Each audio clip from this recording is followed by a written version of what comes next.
Hati-hati, jika Anda merasa gaji 10 juta sekarang hanya cukup untuk bertahan hidup, itu bukan sekedar perasaan Anda saja.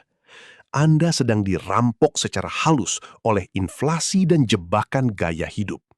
Saya melihat banyak profesional usia 30-an yang terjebak dalam siklus burnout. Kerja keras, gaji naik, tapi saldo tabungan tetap jalan di tempat. Nah, ini adalah gejala middle income trap yang jarang dibahas secara jujur oleh media mainstream. Mari kita bicara dengan angka. Jika kita menarik data 10 tahun ke belakang, daya beli uang 10 juta pada tahun 2014 jauh berbeda dengan tahun 2024. Dengan rata-rata inflasi tahunan dan kenaikan harga properti yang mencapai 10-15% di area urban, nilai real gaji Anda sebenarnya mengalami degradasi. Pos. Fenomena ini disebut sebagai stagnasi kemakmuran. Jadi, Anda merasa lebih kaya karena nominal angka di rekening bertambah, namun secara faktual, aset bersih Anda tidak bergerak sama sekali. Masalahnya, banyak dari Anda yang terjebak dalam lifestyle inflation. Begitu gaji naik dari 7 juta ke 10 juta, standar hidup Anda ikut dipaksa naik oleh tekanan sosial dan algoritma media sosial. Anda mulai mengonsumsi barang-barang yang sebenarnya hanya aset depresiasi. Akibatnya, kelompok kelas menengah seperti Anda hanya menjadi mesin penggerak ekonomi bagi korporasi besar. Namun Anda sendiri tidak menyisakan apapun untuk masa pensiun. Ini adalah alarm bagi kita semua. Jika Anda terus bekerja hanya untuk membayar cicilan dan gaya hidup yang dipaksakan, Anda tidak sedang membangun kekayaan, Anda sedang menyewa status. Di bagian selanjutnya, kita akan membedah secara makro mengapa struktur ekonomi saat ini seolah-olah dirancang untuk menjaga Anda tetap berada di kelas menengah selamanya. Setiap detik uang Anda diam di rekening tabungan tanpa strategi proteksi nilai, purchasing power atau daya beli Anda sedang dicuri secara perlahan oleh sistem ekonomi yang inflasioner.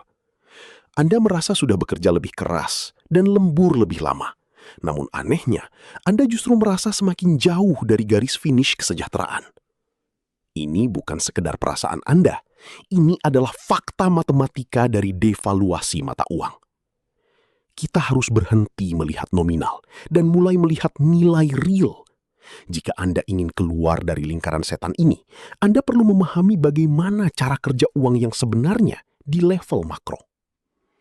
Sebelum kita membedah siapa yang sebenarnya diuntungkan dari sistem yang menggerus daya beli Anda ini, pastikan Anda menekan tombol subscribe pada Info Finansial Global. Excited? Kita perlu membangun strategi finansial yang berbasis data, bukan sekedar mengikuti arus yang justru menenggelamkan Anda. Mari kita kejar financial freedom yang sesungguhnya. Berhenti menyalahkan keadaan dan mulai ambil kendali penuh atas neraca keuangan Anda. Serius. Jika sistem ekonomi makro saat ini sedang bekerja melawan daya beli Anda, maka pertahanan terbaik adalah strategi yang Mari kita hitung simulasinya.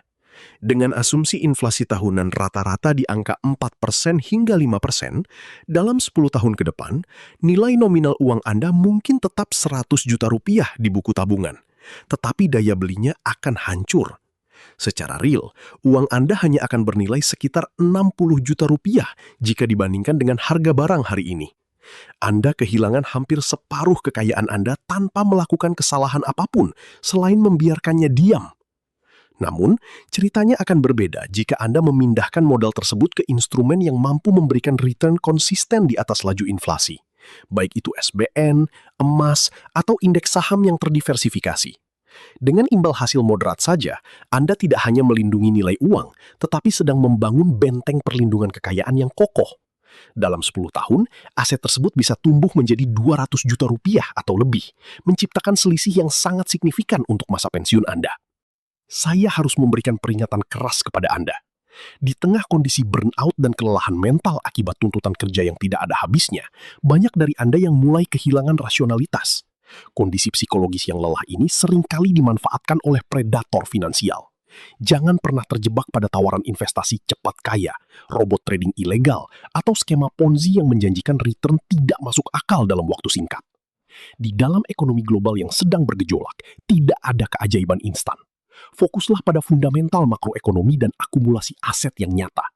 Kebebasan finansial tidak dibangun di atas janji manis, melainkan di atas disiplin dan pemahaman